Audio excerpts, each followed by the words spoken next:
session, this interview, we have Oliver here. And Oliver, I know Oliver now for, I don't know how many years we know each other. For many... 30, 40 years? Okay, not that long. No, but quite some time. But quite some time. Really happy to have you here. And Oliver is running a design agency in Zurich, Switzerland, among other cities in the world. And he's been kind of around for quite, like, really everywhere. So having lots of different clients and doing lots of different client work. That's true. And what has changed? Did you see any changes, significant changes in your work over the last year or so? So we've done a lot of newspapers at the very beginning, around 2007, 2008, 2009. A lot of work in Switzerland, in Germany, Die Zeit, and then somehow newspapers started doing iPad apps, which was something we didn't believe too much in. We've done a couple for Süddeutsche Zeitung, but we've seen the numbers pretty early on, and we knew that this is not going to save the newspaper industry. And the newspaper industry wanted to believe that this was the thing. So somehow we skipped on that trend and looked for other things. We worked on e-commerce solutions, we worked on e-banking and more complicated things. We continue to evolve our own app. And lately we've seen a lot of newspapers coming back. It's striking. So we've done, in the meantime, we've done the Guardian as well, the information architecture of the Guardian a couple of years ago. And right now it's one newspaper after the other that calls. So what exactly are they trying to solve with your help then? Is it mostly kind of presenting information? Is it kind of getting back in terms of traffic? Is it advertising because of ad blockers? I think most have realized that it really is a time to change the business model right now. They have seen that the duopoly, Facebook and Google pretty much controls their old business, which is advertisement. And they're looking for new models to earn money. They're looking at how to deal in an environment where two companies decide what is being seen, where the attention economy basically goes through two main streams. Mm-hmm. And they're looking for new thoughts, and they're ready to change a lot now. So we don't talk to people that just want us to make nice designs and structure the website better and give them better typography, but we're talking to people that are actually interested in changing the way they do business. And so more on a strategic level rather than, let's say, design level. Exactly, yeah. That has a lot to do with the way we've changed as well, but we didn't send out any newsletters to decision makers at newspapers. We get a lot of calls these days to help out, and it's very interesting. And most of the time, good time to do that too. Right, and most of the time for newspapers, is it more like, are they betting on subscriptions? Are they trying to move to premium models? Are they trying to do paywalls? Are they experimenting with everything? What works and what doesn't work? It's a complex matter, but in a nutshell, I think most are realizing now it's not about having either a paywall or being free. So these are sort of ideological positions, because those who have experimented somewhere in the middle, where they have half transparent, not half transparent, but it's like a combination of both. A combination of both, an intelligent combination of both. They also started realizing that it's not all advertisement, that maybe a mix of different ways to sell or to make money with quality information might be a way forward. But mainly these ideological positions that, we'll be fine with print only, or maybe the internet's going away. Even at 2007, we still heard like, maybe that's just a fad, maybe it's going away. So right. The landscape has changed a lot. Then I think, as always, when you have such a strong, it's a duopoly now, we call it, even though Google almost has a monopoly, but Facebook has a lot of power in distributing traffic these days. This is a moment where people start thinking, is there something else? And I think we see very interesting new technology on the horizon around blockchain that might have quite some explosive power, okay. I think. And it's still quite esoteric. Very few people understand what's going on. They say blockchain, that's Bitcoin, that's kind of dodgy. No, it's a complicated matter. It's highly interesting, and I think it has the power to profoundly disrupt the way that the information, the attention economy these days works. It has. I'm not saying it will, but it theoretically has that. And so what does it mean for advertising? Because advertising...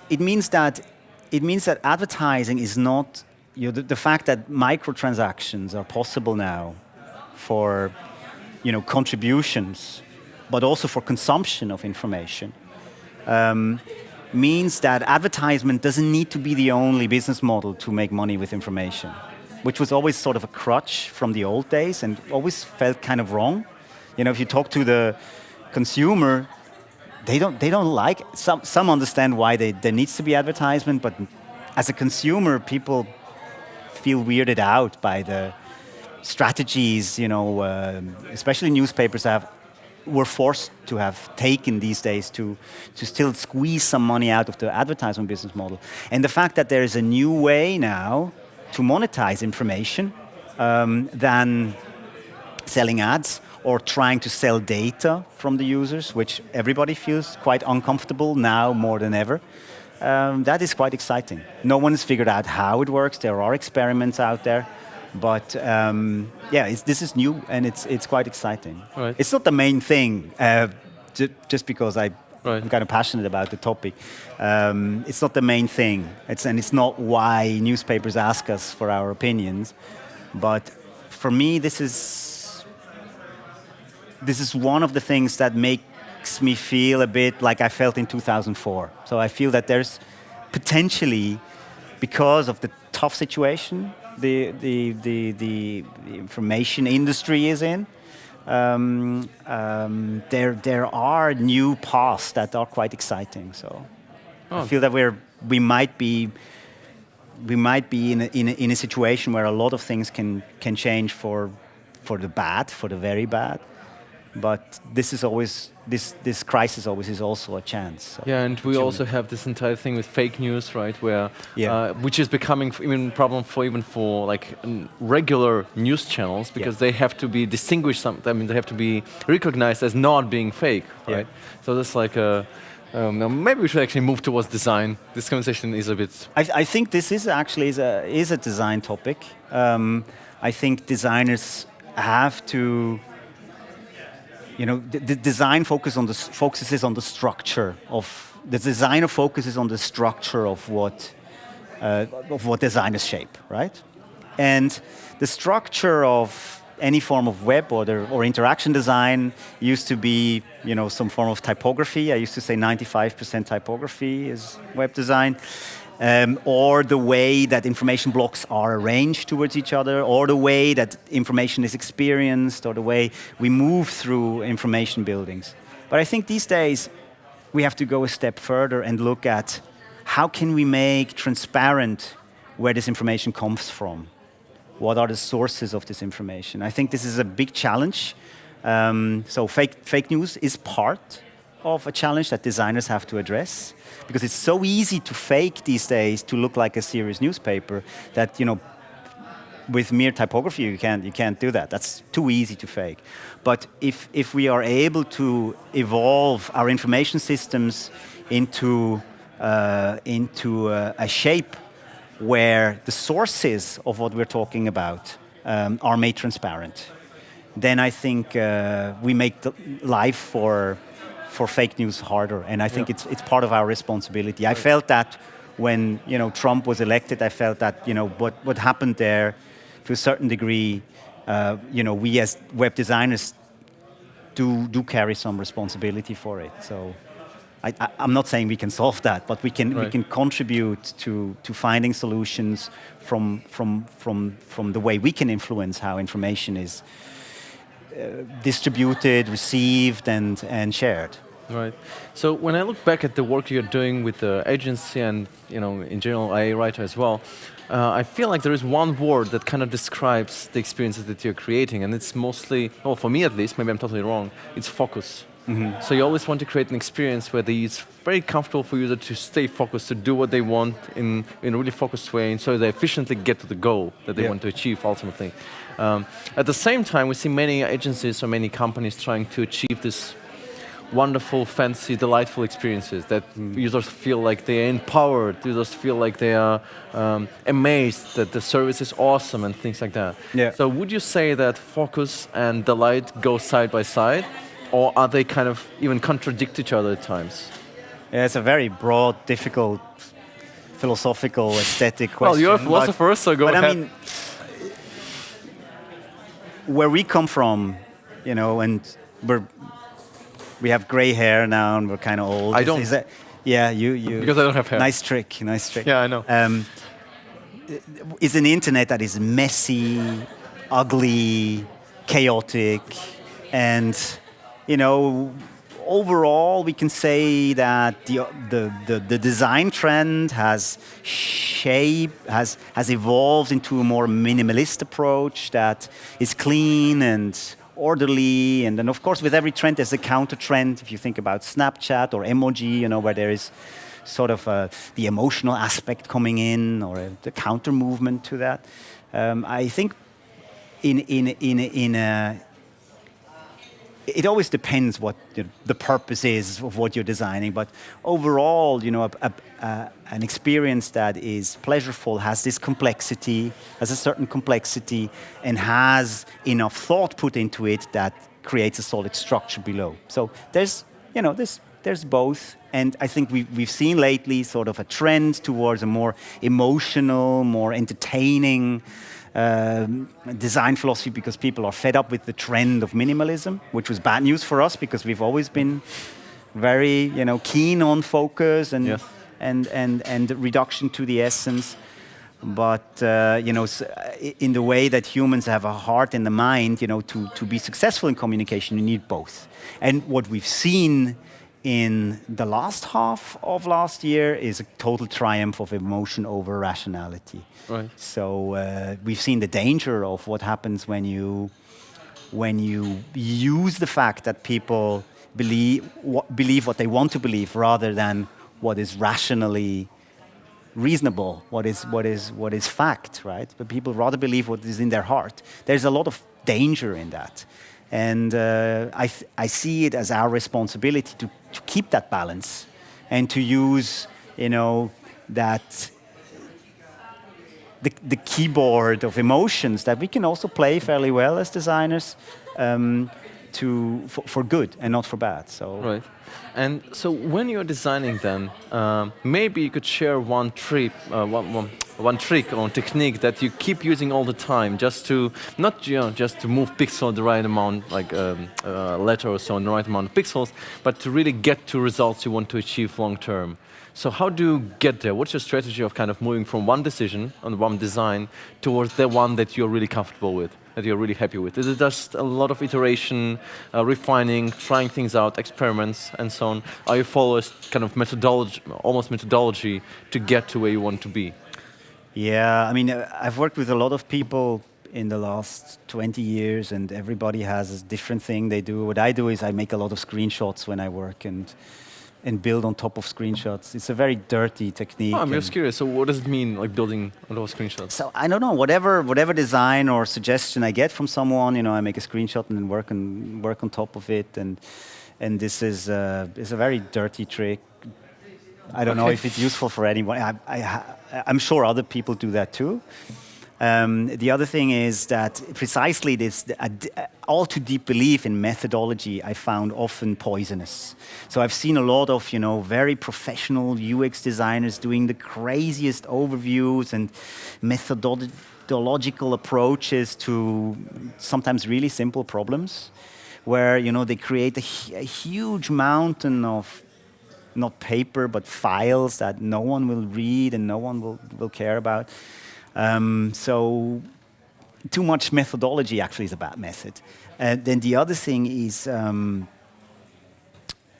what I can say for sure is that the cliche of user experience design, of working with post-its and having fun in workshops and so on, I haven't seen much coming out of that. But what I do believe in is if you find a way to have an interactive prototype as fast as possible, so then you're on the right getting into path. HTML, CSS, Yeah. JavaScript. But also, when it comes to methodology, I've worked with different people, they have different tricks, and this diversity is important in a team.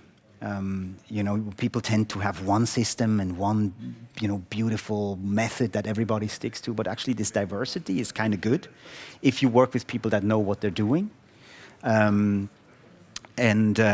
What I discovered lately again is, I discovered that every year or so, is that it's good to change the medium and to use whiteboards and paper and different kinds of things.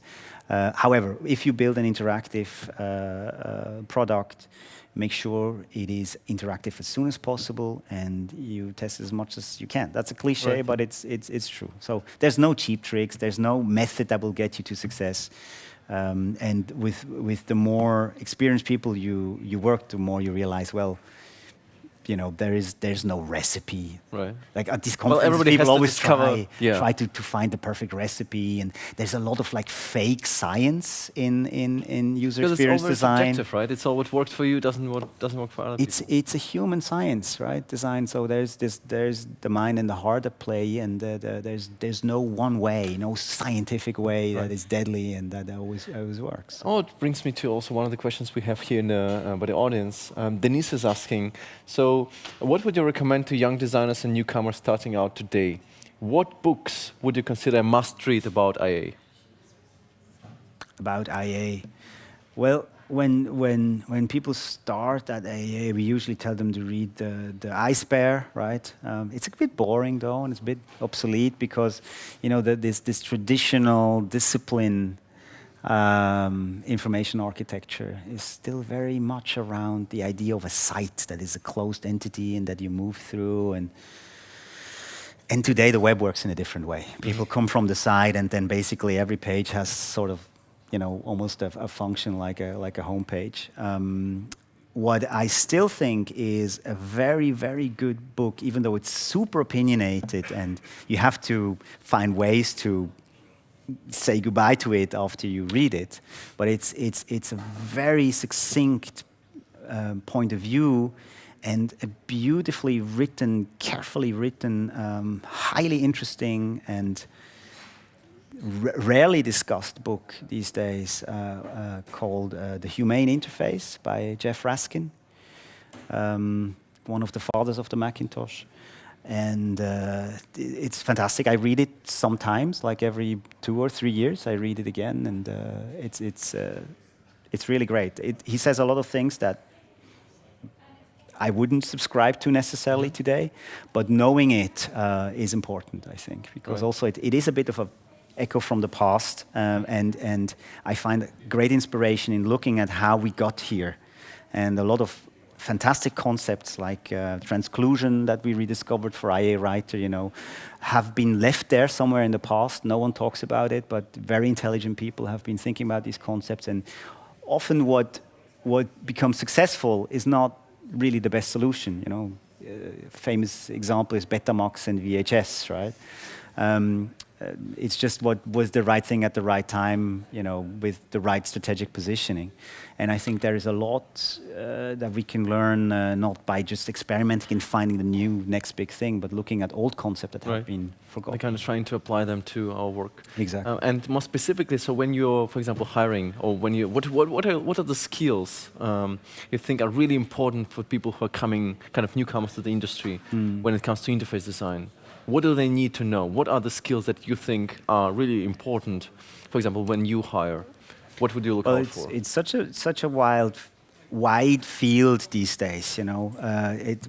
Our profession has been professionalized, and there are different aspects. User experience design itself, has dedicated positions that need to be filled. When hiring, then you have to look at. You have to try to find out if people are honest. It's so easy these days to pretend that you know everything. It's so easy to you know, to pretend that you worked on great things, and you have to find out if people are really saying what they're doing. Bullshit is the biggest enemy we're fighting against in our industry, on the internet, and finding out if people are honest is there's no trick, right? What I found really helpful is, you know, when you start hiring, you think like, yeah, I know people. I'm 33 now. I have had a life, and I've met people, and I can tell them. I look them in the eye, and then I see. You don't, really don't. It's the opposite. When people come to you, you think like they must be fantastic because they come to me.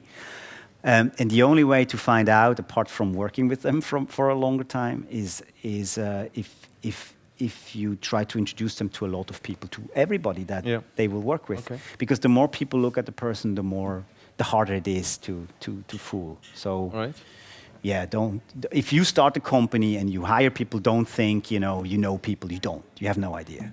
All right, that sounds interesting and promising too. All right, thanks for joining me, Oliver. Looking forward to your talk tomorrow, I guess it is. This evening. This evening. Yeah. All right then. Thank you. Tonight then.